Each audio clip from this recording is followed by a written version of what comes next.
살아남는 이들 쉬운 버전 제30장 그리스도의 부활. 제자들이 예수님의 죽음을 슬퍼하며 안식일을 보내는 동안 영광의 왕이신 예수님께서는 무덤에 누워 계셨습니다. 밤이 다가오자 군사들이 무덤을 지키기 위해 배치되었습니다. 사람들의 눈에는 보이지 않았지만 하늘로부터 온 천사들도 그 거룩한 장소 위에 머물렀습니다. 밤이 서서히 지나갔습니다. 어두운 새벽녘이 되었을 때 무덤을 지키던 천사들은 하나님의 귀한 아들이자 그들의 사랑하는 사령관이 죽음에서 나오실 시간이 거의 이르렀음을 알았습니다.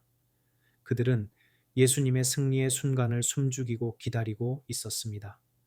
그때 한 권세 있는 천사가 하늘로부터 속히 날아왔습니다. 그 얼굴은 번개처럼 빛났고 옷은 눈같이 희었습니다. 그의 영광이 어둠을 몰아내었고 의기양양하게 예수의 시신을 차지하고 있던 악한 천사들은 두려움으로 도망쳤습니다. 그리스도가 모욕당하시던 광경을 지켜보았던 천사 중 하나가 하늘에서 온 천사와 함께 무덤으로 내려왔습니다. 그들이 가까이 이르자 땅이 흔들리고 떨리며 큰 지진이 일어났습니다. 로마 병사들은 공포에 휩싸였습니다. 그들은 자신들의 임무나 또 제자들이 시신을 훔쳐갈까 하는 생각조차 할 겨를이 없었습니다. 햇빛보다도 더 밝은 천사들의 영광이 비치자 병사들은 땅에 쓰러져 죽은 자처럼 되었습니다. 한 천사가 무덤 문을 막았던 큰 돌을 굴려내고 그 위에 걸터 앉았습니다. 다른 천사는 무덤 안으로 들어가서 예수님의 머리에 둘린 수건을 풀어주었습니다.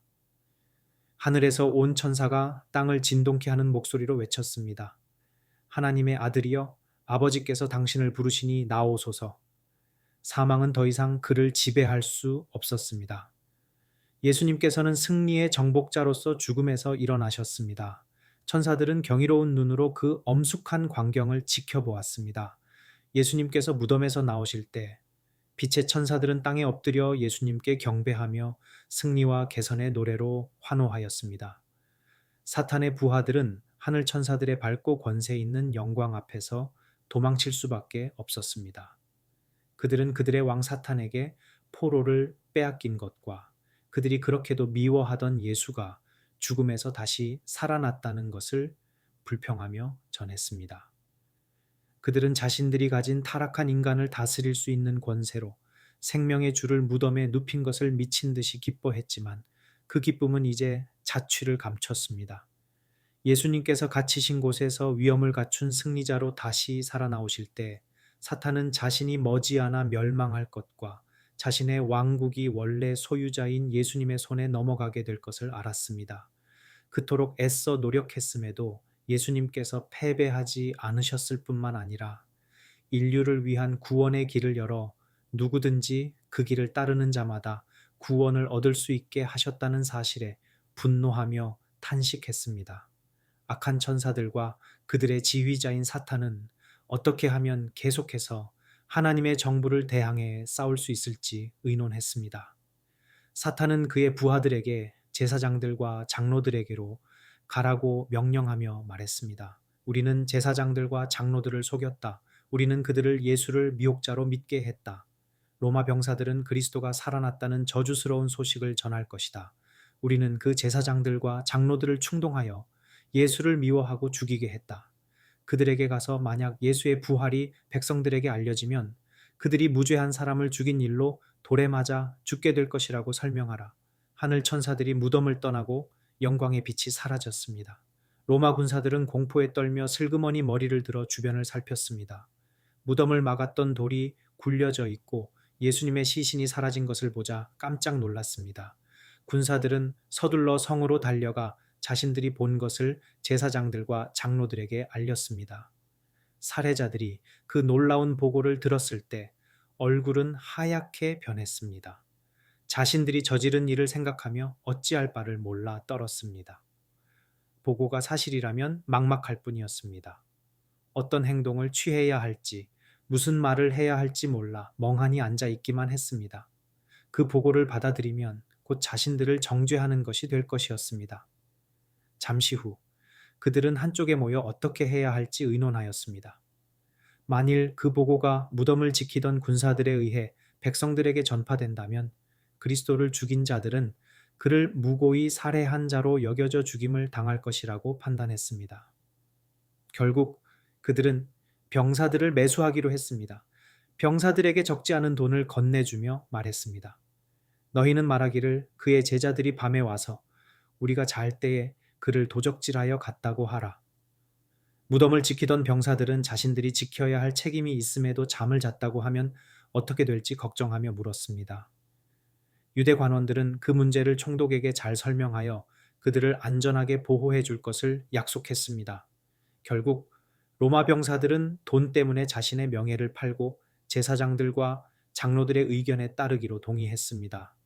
예수님께서 십자가에 달리셔서 다 이루었다고 외치실 때 바위가 갈라지고 땅이 흔들리며 몇 무덤들이 열렸습니다. 땅이 진동하며 하늘의 영광이 그 거룩한 장소에 두루 비추었고 예수님이 사망과 무덤의 승리자로 부활하실 때 땅이 흔들리고 하늘의 영광이 그 거룩한 장소를 감쌀 때 이전에 죽었던 많은 의인도 그의 부르심에 따라 부활의 증인으로 일어났습니다. 그 은혜를 받아 부활한 성인들은 영광스러운 몸으로 나왔습니다.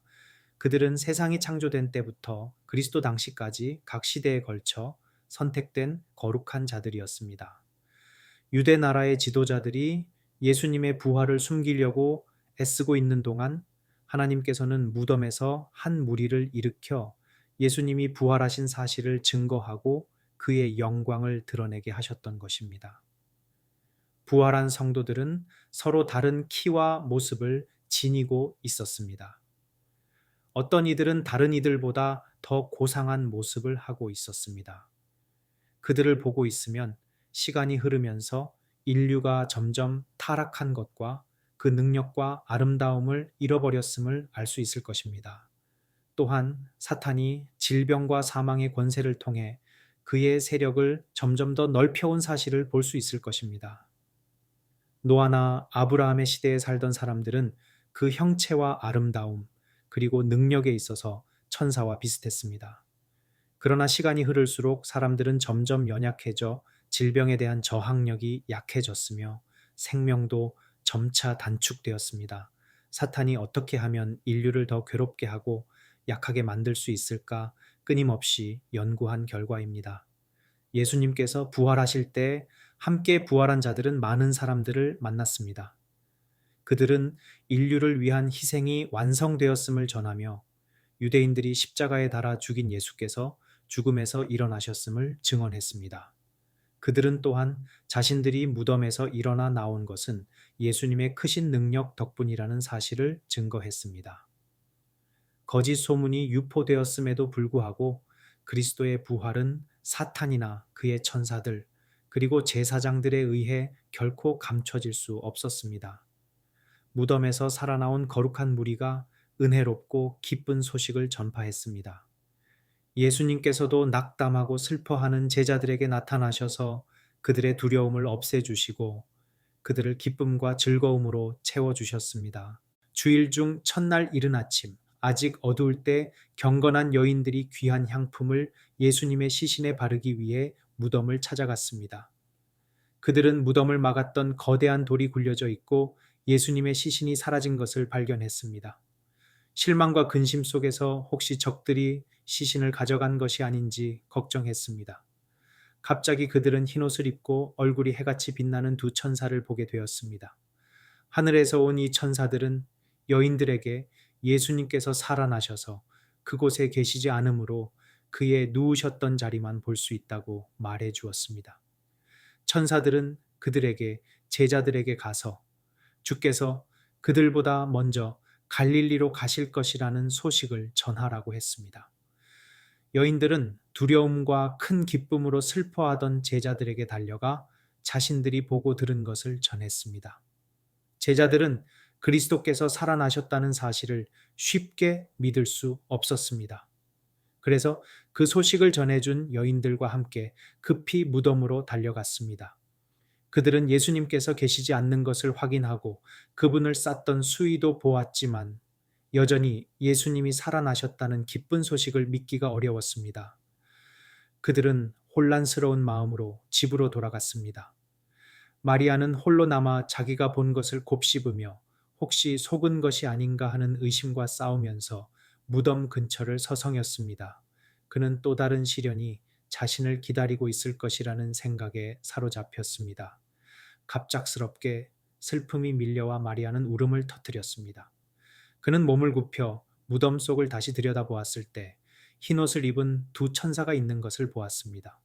한 천사는 예수님의 머리가 있던 곳에 앉아 있었고 다른 한 천사는 예수님의 발이 있던 곳에 앉아 있었습니다. 그들은 마리아에게 부드럽게 말을 건넸습니다. 어찌하여 우느냐? 마리아가 대답했습니다. 사람이 내 주님을 가져다가 어디 두었는지 내가 알지 못함이니이다. 마리아가 무덤에서 돌아섰습니다. 예수님은 마리아 바로 앞에 서 계셨습니다. 마리아는 그분을 알아보지 못했습니다. 주님께서 친절하게 물으셨습니다. 어찌하여 슬퍼하며 누구를 찾느냐? 마리아는 자신에게 말을 건네는 사람이 동산을 지키는 사람인 줄로 생각했습니다. 그래서 그가 주님을 옮겨갔다면 그 장소를 알려주어 주님을 모셔가게 해달라고 요청했습니다. 예수님께서는 거룩한 음성으로 다시 부르셨습니다. 마리아야. 마리아는 이 사랑의 목소리가 주님의 음성이라는 것을 깨달았습니다. 주여. 마리아는 기쁨에 겨워 예수님을 안으려 했습니다. 그러나 예수님께서 다시 말씀하셨습니다. 나를 만지지 말라. 내가 아직 아버지께로 올라가지 못하였노라. 너는 내 형제들에게 가서 이르되 내가 내 아버지 곧 너희 아버지 내 하나님 곧 너희 하나님께로 올라간다 하라. 마리아는 이 기쁜 소식을 가지고 제자들에게 달려갔습니다. 마리아가 제자들에게 달려가는 동안 예수님께서는 서둘러 하늘 아버지께로 향했습니다. 하나님께서 당신의 희생을 받으신다는 말씀을 하시면서 하늘과 땅의 모든 권세를 주실 것을 기대했기 때문입니다. 천사들은 구름처럼 하나님의 아들을 호위하며 영광의 왕이 들어가시게 하기 위해 영원한 문들을 활짝 열리도록 명했습니다. 예수님께서 그 하늘의 찬란한 무리들과 함께 하시며 하나님 앞에서 영광에 쌓였습니다. 그럼에도 예수님께서는 땅에 있는 제자들을 잊지 않으셨습니다. 예수님께서는 제자들에게 권능을 나누어 주기 위해 아버지로부터 권능을 받으셨습니다. 예수님은 그날 바로 돌아오셔서 제자들에게 자기를 나타내 보이셨습니다. 그때야 비로소 그는 제자들이 자신을 만지는 것을 허락하셨는데 이는 그가 아버지께 올라가셔서 권세를 받으셨기 때문이었습니다. 이때 도마는 제자들과 함께 있지 않았습니다. 그는 제자들이 예수님이 부활하셨다고 하는 말을 겸손히 믿지 않았습니다. 자신이 직접 손가락으로 못자국을 만져보고 손으로 창에 찔린 그 옆구리의 흔적을 확인해야만 믿겠다고 했습니다. 도마는 형제들에게 자신의 믿음이 부족하다는 것을 드러낸 것입니다. 만약 모든 사람이 도마처럼 직접적인 증거를 요구했다면 그 당시에는 아무도 예수님을 믿지 못했을 것이며 예수님의 부활도 받아들여지지 않았을 것입니다. 그러나 하나님의 뜻은 제자들이 전하는 부활의 소식을 사람들이 듣고 믿는 것이었습니다. 하나님께서는 도마의 불신을 기뻐하지 않으셨습니다. 예수님께서 다시 제자들에게 나타나셨을 때 도마도 그 자리에 있었습니다. 도마는 예수님을 본 후에야 믿게 되었습니다. 그는 자신이 보기 전에는 그리고 손으로 만져보기 전에는 믿지 않겠다고 말했기에 예수님께서는 그에게 그렇게 하도록 했습니다. 도마는 내 주시며 나의 하나님이시니이다 라고 외쳤습니다. 예수님께서는 그의 불신을 책망하셨습니다. 너는 나를 본고로 믿느냐? 보지 못하고 믿는 자들은 복되도다. 예수님께서 살아나셨다는 소문이 퍼져나갔습니다. 유대인들은 자신들이 죽임을 당할지 두려워하며 제자들에 대한 그들의 증오심을 숨기려 했습니다. 그들의 유일한 희망은 자신들이 퍼뜨린 거짓 소문이 퍼지기를 바라는 것이었습니다. 결국 이 거짓말이 진실이기를 바라는 사람들은 그 소문을 받아들였습니다. 빌라도도 예수께서 부활하셨다는 소문을 듣고 두려움에 떨었습니다. 그는 그 증언을 의심할 수 없게 되자 그때부터 마음의 평안을 영원히 잃었습니다. 빌라도는 자신의 권위와 생명을 잃지 않으려는 세속적 연계 때문에 예수님을 내어주었지만 예수님이 죄가 없을 뿐만 아니라 하나님의 아들이라는 것을 충분히 알았습니다. 이후 빌라도의 생애는 비참했습니다. 낙담과 양심의 가책은 그의 모든 소망과 기쁨을 파괴했고 그는 위로받기를 거부하며 가장 비참한 죽음으로 생을 마감했습니다. 예수님께서는 제자들과 함께 40일 동안 머물면서 하나님의 나라에 관한 진리를 더 깊이 가르치셨습니다. 제자들의 가슴은 기쁨으로 충만했습니다. 예수님은 제자들에게 자신의 고난과 죽음 그리고 부활에 대해 보고 들은 것을 증거하라고 명하시며 죄로 인해 치르신 속죄의 희생과 그에게 나오는 모든 사람이 생명을 얻을 수 있음을 증거하라고 하셨습니다. 예수께서는 진실하고 따뜻한 말씀으로 제자들이 핍박과 고난을 겪을 것이지만 그들이 자신들의 경험을 되돌아보고 예수님께서 하신 말씀을 기억할 때 용기를 얻을 것이라고 말씀하셨습니다. 예수님께서는 자신이 사탄을 이기고 시험과 고난에서 승리하셨음을 제자들에게 전했습니다. 사탄이 더 이상 당신께 권세를 행사할 수는 없지만 제자들과 그의 이름을 믿는 모든 사람에게는 더 직접적으로 도전해 올 것이라고 경고하셨습니다. 하지만 제자들도 주님처럼 이길 수 있다는 약속을 받았습니다. 예수님께서는 제자들에게 이적을 행할 능력을 주시고 비록 그들이 악한 자에게 핍박을 받을지라도 때때로 천사들을 보내어 그들을 보호하시고 그들이 사명을 완수하기 전까지는 생명을 빼앗기지 않도록 할 것이라고 말씀하셨습니다. 또한 그들이 전한 증거를 그들의 피로 인쳐야 할 수도 있을 것이라고 말씀해 주셨습니다. 제자들은 그분의 교훈에 열렬하게 귀를 기울이며 거룩한 입술에서 나오는 모든 말씀을 열심히 받아들였습니다. 이제 그들은 예수님이 세상의 구주이심을 확실히 깨달았습니다. 그분의 말씀은 그들의 마음 깊이 스며들었습니다.